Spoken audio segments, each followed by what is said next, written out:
देवणी पोलिसांची धडक कारवाई, बेकायदेशीर हातभट्टीवर छापा, 50,000चा मुद्देमाल जप्त। सहाय्यक पोलीस निरीक्षक AP खोटेवाडी यांच्या कार्यवाहीच्या धाडसत्राने अवैध धंदेवाल्यांचे धाबे दणाणले। देवणी पोलिसांनी बेकायदेशीर गावठी हातभट्टी दारू निर्मितीवर मोठी कारवाई करत 50,000 रुपये किमतीचा मुद्देमाल जप्त केला। या प्रकरणी 2 आरोपींविरुद्ध महाराष्ट्र दारूबंदी कायद्यान्वये गुन्हा दाखल करण्यात आला असून आरोपी पोलिसांना पाहताच घटनास्थळावरून पसार झाले।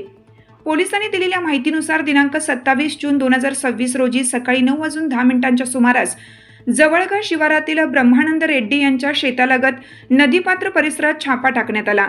या कारवाई दरम्यान काळ्या रंगाचे प्रत्येकी 200 लिटर क्षमतेचे 2 लोखंडी बॅरेल एकूण 400 लिटर तसे निळ्या रंगाचे प्रत्येकी 50 लिटर क्षमतेचे 2 प्लास्टिक बॅरेल एकूण 100 लिटर असा एकूण 500 लिटर आंबट व उग्रवास येणारा गावठी हातभट्टी दारू तयार करण्यासाठीचा पदार्थ जप्त करण्यात आला।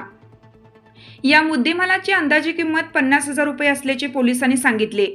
या प्रकरणी मच्छिंद्र राठोड व गोविंद राठोड दोघे राहणार घुगी तांडा तालुका शिरूर अनंतपाळ यांच्या विरुद्ध गुन्हा क्रमांक 221/2026 अन्वये महाराष्ट्र दारूबंदी कायद्यातील संबंधित कलमानुसार गुन्हा दाखल करण्यात आला आहे।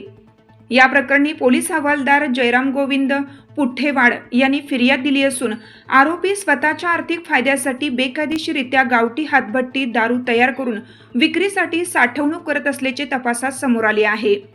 पोलिसांची चाहूल लागताच आरोपी घटनास्थळावरून पसार झाले।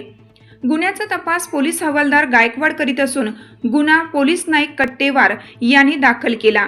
ही कारवाई देवणी पोलीस ठाण्याचे प्रभारी सहाय्यक पोलीस निरीक्षक खोटेवाड यांच्या मार्गदर्शनाखाली करण्यात आली आहे। देवणी पोलिसांच्या या कारवाईमुळे बेकायदेशीर हातभट्टी दारू निर्मिती व विक्री करणाऱ्यांमध्ये खळबळ उडाली असून अशा कारवाया पुढेही अधिक तीव्र करण्यात येणार असल्याचे पोलिसांकडून सांगण्यात आले। विस्तार न्यूज महाराष्ट्रासाठी संपादक अजित सौदागर।